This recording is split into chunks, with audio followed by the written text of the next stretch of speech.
Fala pessoal, bom dia, boa tarde ou boa noite. Aqui quem fala é o professor Leonardo Andrade, professor de Hardware, Games e Informática da unidade de Diadema da Evolutime. E hoje nós vamos falar um pouquinho sobre mecânicas em jogos analógicos, né? Em primeira instância, é entender o seguinte, o que é um jogo analógico? O jogo analógico seria o famoso board game, né? O jogo de tabuleiro ou jogos de cartas que você pode ter aí na tua casa. É importante a gente sempre pensar nas mecânicas, porque já passei para alguns alunos que de alguns módulos, né, o trabalho final seria desenvolver aí um protótipo de um jogo de um jogo analógico, seja um jogo de cartas ou um jogo de tabuleiro. Só que muitos alunos eles se preocupam primeiro com a temática, com o tema que seria o jogo. Ah, um jogo vai ser sobre samurais, o jogo vai ser sobre hum, super-heróis e se esquece de se preocupar com o ponto mais importante de um jogo analógico, assim também como um jogo digital, que seria a sua mecânica. Bom, então o que seria uma mecânica aí de um jogo de tabuleiro, de um board game? As mecânicas elas são uma forma de descrever e padronizar uma forma de jogar do ponto de vista das ações possíveis no jogo. Por exemplo, se num jogo você rolar o dado e mover a sua peça, você está utilizando a mecânica de rolar e mover.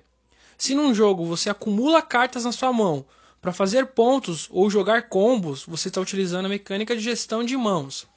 Então a grande maioria dos jogos possui uma somatória de mecânicas diferentes, o que significa que eu posso utilizar no meu jogo é, várias mecânicas diferentes. Né? Eu posso juntar ali, fazer um mexidão mesmo de mecânicas, ver quais combinam mais com o meu jogo.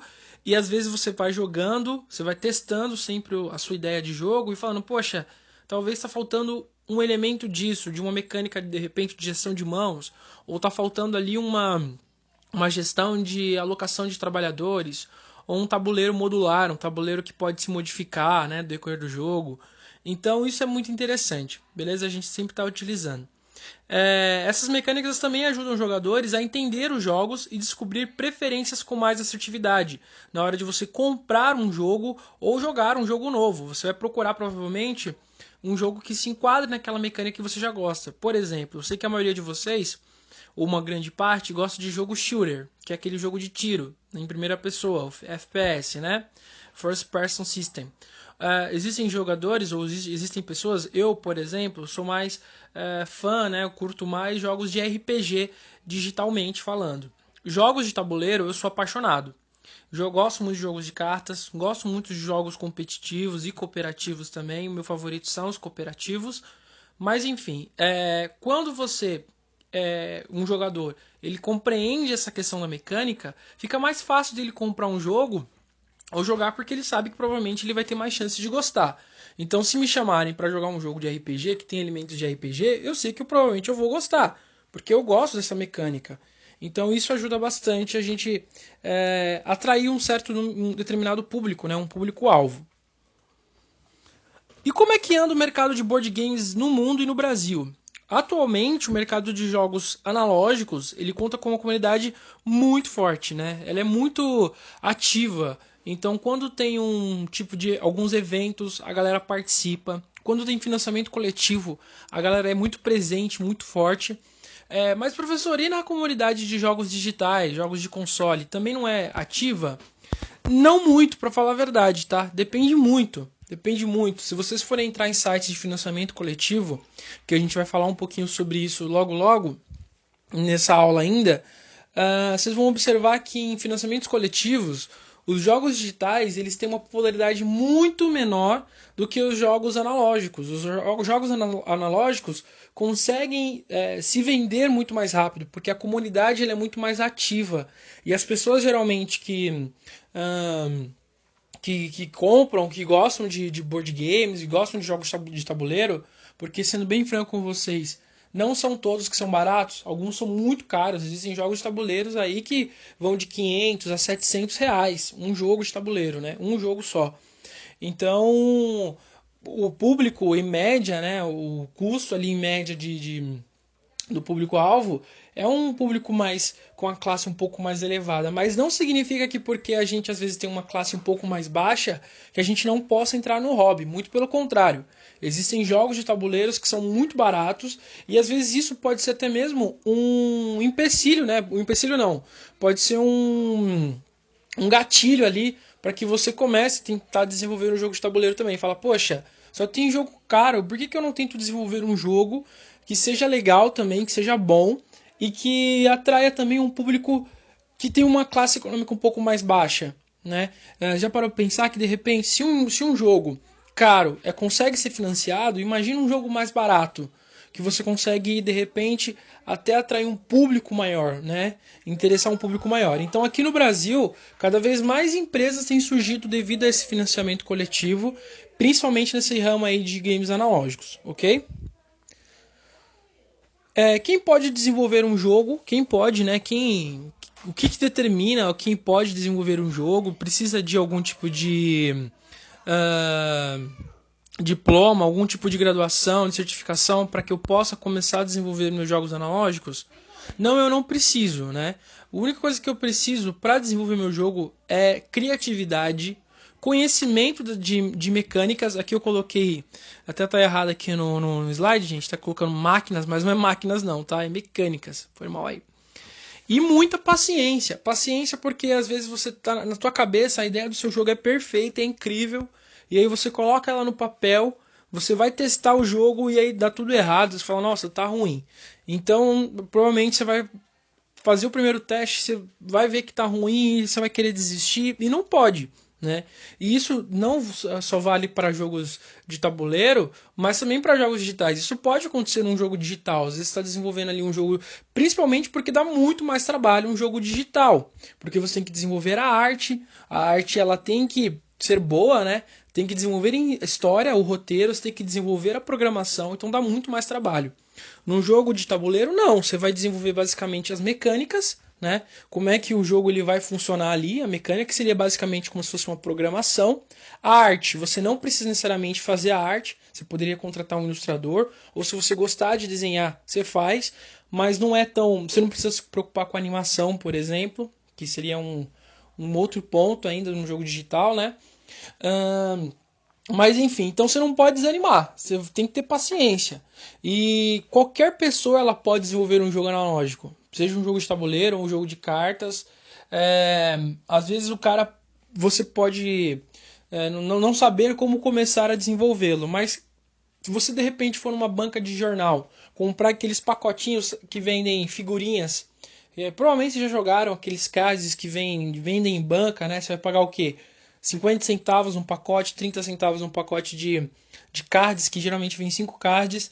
E com aquilo ali você já consegue criar ou pensar, poxa, como é que eu posso usar essas cartas para desenvolver um joguinho?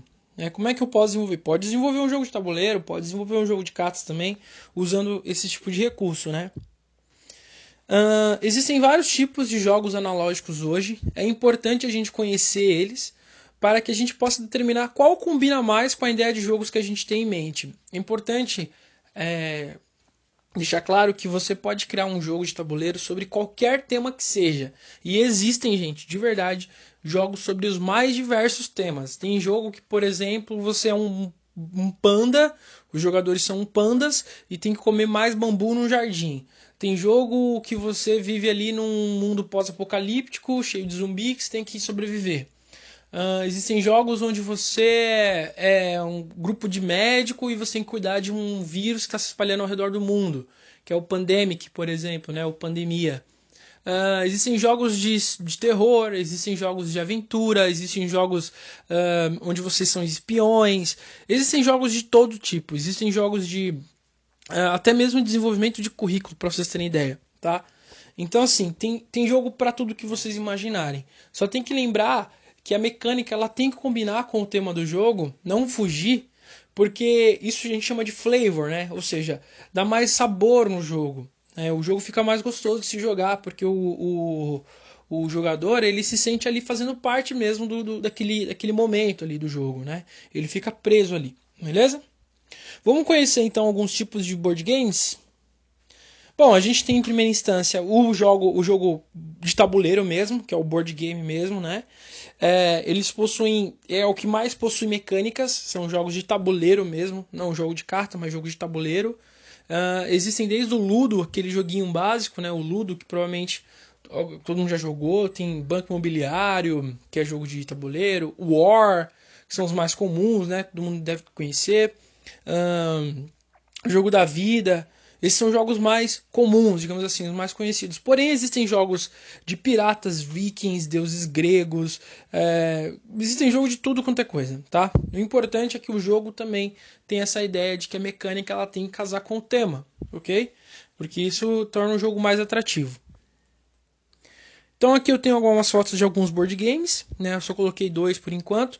É o Zombicide, que é esse jogo que eu falei para vocês que é de zumbis, e a mecânica dele é ser um cooperativo. Ele tem outras mecânicas, não é só essa. Ele é um jogo cooperativo, ou seja, todos os jogadores jogam junto contra o jogo. E os jogadores contra o jogo. Não é um jogador contra o outro, é os jogadores contra o jogo, né? É um jogo cooperativo que tem como mecânicas, por exemplo, rolagem de dados. Eu preciso rolar o dado para conseguir acertar os zumbis. Tem jogadores com diferentes habilidades. Cada jogador, cada personagem ali tem uma habilidade diferente, tem um poder diferente, digamos assim. Outras mecânicas que tem aqui seria o modo campanha, né? Que o jogo ele vai ser baseado basicamente em cartas que vão mostrando o que está acontecendo. Claro que tem uma missão que você tem que cumprir, mas é mais ou menos isso. Aqui um outro exemplo de jogo, a gente tem também o King of Tokyo, que esse já é um jogo competitivo de monstros, né, de monstros gigantes. Ele também vai ter aqui, como vocês podem observar aí na foto, rolagem de dados. Ele também tem jogadores com diferentes habilidades, então vocês estão observando que são jogos que têm uma jogabilidade diferente, um é cooperativo, outro competitivo, porém que contam com mecânicas iguais, né? Tem também aqui no King of Tokyo o Toma Essa, que seria uma mecânica onde você coloca algum efeito num inimigo, alguma coisa do gênero, assim, que bloqueie ele, que impossibilite ele de jogar, alguma coisa do gênero, que cause dano, alguma coisa assim, beleza?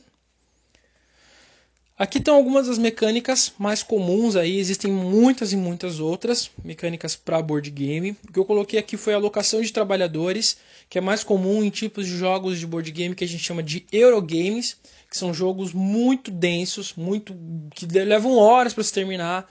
Um exemplo de alocação de trabalhadores seria o jogo imobiliário, o banco imobiliário, né? Onde você aloca ali as casinhas que você vai comprar, seria mais ou menos isso. Né? É tem muito mais coisas aí por trás, mas é um bom exemplo. A gente tem aqui então o cooperativo, o gestão de mão, que é aquele de controlar as cartas que você tem na sua mão. O Uno seria um exemplo de gestão de mão, né? Tem movimento ponto a ponto, então de repente você tem um mapa ali, um tabuleiro que é como se fosse um mapa, e aí cada cidade ali vai ser ligado por um ponto, então os personagens eles vão se movendo de ponto em ponto, certo? Tem o pedra, papel e tesoura, aqui não estou falando do jogo pedra, papel e tesoura, estou falando da mecânica. Qual que é a mecânica do pedra, papel e tesoura?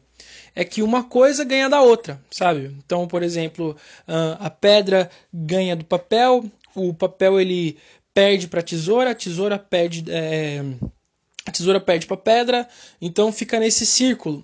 Isso também é muito comum e era muito usado para quem já jogou lá atrás o Pokémon, né? Até hoje, na verdade, o Pokémon utiliza essa mecânica, que é do pedra, papel e tesoura, né? Que aí no caso seria fogo, água e planta, né? Então fogo perde para água, água perde de planta e fica nesse círculo, né? Planta perde de fogo e por aí vai, né? Então esse é o pedra, papel e tesoura. A gente também tem tabuleiro modular, que seria um tabuleiro que ele se modifica, ele pode se modificando no jogo. É bem legal esse tipo de mecânica, eu particularmente gosto bastante. O Zombicide ele também usa o tabuleiro modular. Tem o rolagem de dados, que eu preciso rolar o dado para fazer alguma coisa. Votação. Jogadores com diferentes habilidades, que eu já expliquei sobre o que seria. E eliminação de jogadores, né? Então, o último que ficar ali vivo, o King of Tokyo, por exemplo, ele utiliza essa mecânica também. Né? Então, o último jogador ali em pé é o que ganha. Temos também posicionamento secreto, o toma essa, construção de baralho, que a gente também chama de deck building, né? Eu vou construindo o meu deck de cartas, minha mão de cartas durante o jogo. E tem a campanha, que são as batalhas dirigidas por carta, né? Como já expliquei um pouco.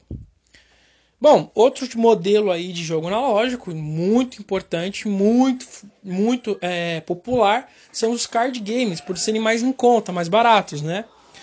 A gente tem aqui uma carta com bastante destaque de um jogo que eu particularmente gosto muito, que é o Magic the Gathering, né? Que seria o pai de todos os card games. Por exemplo, se você já assistiu Yu-Gi-Oh!, se você gosta de Yu-Gi-Oh!, saiba que o Yu-Gi-Oh! Ele é totalmente baseado no Magic, né? O Magic ele foi criado aí em 92, né? Então tem bastante tempo. E aqui tem o Uno também, que é bem popular, né? O Uno é bem conhecido da galera aí. Só um detalhe aqui interessante, vocês podem observar aí na carta do Magic que lá embaixo na carta tem um 3, uma barra 5. Seria ataque e defesa, mais ou menos. Por que eu estou dando destaque nessa informação? Porque a maior parte dos card games que a gente tem hoje em dia se baseia nessa mesma lógica do ataque e defesa, né? Então vocês vão ver nas próximas imagens que eu coloquei aqui de uns outros board games que também utilizam essa mesma lógica. Então aqui, ó, a gente tem o Legends of Runeterra, que é atual, né? Ainda não foi lançado totalmente português e tal, é da Riot, né? Mesma desenvolvedora do League of Legends. É um jogo digital, né? O Magic ele é analógico, tem as cartas, né? E hoje já existe também a possibilidade de a gente jogar ele no computador com o Magic Arena. Tem também ele para celular, uma versão um pouco mais antiga, mas enfim. E o Legends of Runeterra ele é da Riot. E tem o Hearthstone. Vocês podem observar que então que eles têm cartas bem parecidas, né? Exatamente por isso, porque foi tudo baseado ali do Magic. Então tudo veio junto, né? Os card games eles são de certa forma bem parecidos. Existe, claro, o jogo de baralho, né? O famoso jogo de baralho, com baralho comum, mas existem outras mecânicas, mas a maioria no geral ela se baseia muito no Magic aí, tá? Vou falar rapidinho aqui sobre financiamento coletivo. Então, financiamento coletivo então é aquela forma de vocês financiarem um jogo, um projeto, não precisa necessariamente ser um jogo, pode ser qualquer coisa, antes mesmo de ter o dinheiro, né? Antes de você ter o dinheiro, você já começa a vender o seu projeto e as pessoas vão financiando aquilo, você financia o seu projeto antes dele estar pronto. O legal dessas plataformas, né, de financiamento coletivo é que geralmente tem a opção de tudo ou nada. O que seria isso? Você vai lá, coloca o seu projeto, você não vai pagar nada para isso, né? As pessoas vão ver lá, você tem que publicar, divulgar, claro, o seu projeto. E o que acontece? Se você não conseguir apoiar, não conseguir financiar o seu projeto, você não perde nada. As pessoas que doaram lá e porque existe uma meta, né? Então vamos supor que para você conseguir lançar o seu projeto você tenha que juntar, dá um exemplo, R$ 2.000. É um valor bem baixo, mas vamos dar um exemplo. R$ 2.000. Com R$ 2.000 você precisa de R$ 2.000 para conseguir lançar o seu projeto. Se você não conseguir alcançar essa meta de doações, o seu projeto ele não vai ser financiado, ele não vai sair, não vai ser lançado. Porém também você não perde nada e nem as pessoas que doaram, porque elas vão receber o dinheiro de volta. Se bater a meta, ótimo, você vai conseguir lançar, você pode até fazer um projeto de campanha estendida, ou melhor, de meta estendida, que se cada vez que for subindo o valor, você vai adicionando outras coisas no projeto, né, vai colocando mais coisas. Pode ser assim também, tá? Então, essas plataformas são bem legais por conta disso, né? Por ser uma forma fácil. Claro que elas pegam uma porcentagem do dinheiro para elas, né? Então, é sempre importante que você tenha ideia de que uma porcentagem vai para a empresa. Então, geralmente é 13% do valor. Então, se você precisa de R$ 2.000 para lançar seu projeto, você vai ter que colocar, sei lá, R$ 2.500. Vai colocar um valor acima, porque uma parte vai ser para a empresa, né, do financiamento coletivo aí, certo? É importante lembrar aí que para que seu projeto seja um sucesso, que ele não seja necessariamente um fracasso, o marketing ele vai ser muito importante. Muito importante. A gente tem que divulgar muito o jogo, fazer vídeo, mandar para canais de YouTube que tenham e façam vídeos de jogos. Existem alguns, eu vou falar alguns para vocês. porque já passei a atividade de criar o jogo aí, né? E alguns alunos ficam um pouco na dúvida de por onde começar a fazer. Então, o importante, em primeiro lugar, é definir a mecânica, tá? Se vocês quiserem saber um pouquinho mais sobre financiamento coletivo, aqui eu coloquei para vocês as fotos de alguns financiamentos nacionais de jogos brasileiros que conseguiram ser lançados, né? E alguns foram muitos grandes sucessos, como o Masmorra de Dados, que conseguiu, se não me engano, acho que foi R$ 1 milhão, algo assim próximo, ou foi 500 mil, e ele estava pedindo, acho que era 30 mil para ser lançado, e o cara, tipo, estourou a meta, né? Teve o Possessão Arcana também, um jogo muito bom aí, da Sherlock SA, e o Paranauê, que foi lançado agora esse ano de 2020, ok? Vou passar aqui rapidinho. Bom, então aqui tem algumas plataformas mais importantes de financiamento coletivo. O Catarse, que é mexicano, né? O Kikante, que é brasileiro. E o Kickstarter, que é americano. São as 3 empresas maiores aí de financiamento coletivo. Ambas funcionam da mesma maneira, tá? Claro que você tem que localizar que você acha que tem mais visibilidade. Que nem o Catarse e o Kikante são as mais populares, né? O Catarse não, desculpa. O Catarse e o Kickstarter, né? O Kikante não. O Kikante, ele por ser nacional, ele tem um público mais voltado aqui pro Brasil. Claro que não significa que você não vai conseguir lançar se você for lançar no Kikante, não é isso. Mas tem que pensar, se você precisar alcançar um público maior, de repente levando o seu projeto para uma plataforma dessas que tem um nível mundial, seja algo mais viável. Talvez, né? Não sei. E então eu estou deixando aqui para vocês 2 links, vou deixar esses links também aqui na descrição, são de 2 sites muito importantes para quem gosta de board game e card games, né, que seria o Ludopedia, que é um site brasileiro, eles explicam lá sobre todos os jogos, assim, tem muitos jogos catalogados, e nessa guia específica eles falam sobre cada mecânica, tem uma lista ali de mecânicas, e se vocês clicarem naquela mecânica, vocês vão ver todos os jogos que fazem parte desse tipo, né? Que tem essa mecânica em sua essência ali, tá? E o Board Game Geek, que é um site internacional, ele também tem o catálogo de todos os jogos de board game já lançados aí, ou pelo menos a maioria, grande parte, né? Ele é em inglês, o site, mas também é interessante para dar uma olhadinha, tá? Vou estar deixando aqui também na descrição do vídeo links de canais do YouTube a quais eu particularmente sigo, eu acho muito bom, principalmente para vocês darem uma olhadinha. Covil dos Jogos, Meeple TV, são alguns dos canais aí, talvez um dos mais importantes aí hoje no cenário brasileiro de board games e card games, ok? Pessoal, então para nossa aula não ficar muito extensa, já está dando aí basicamente quase 30 minutos de vídeo. Eu vou encerrar por aqui. Qualquer dúvida que vocês tenham, é só me chamar. Lembrando que essa aula é simplesmente para ajudar vocês, auxiliá-los no desenvolvimento do card games ou do board game que vocês têm que fazer para mim. O protótipo, lembrando isso, tá? E tem que estar funcionando, claro, o jogo tem que estar funcional e tem que estar divertido, principalmente, né?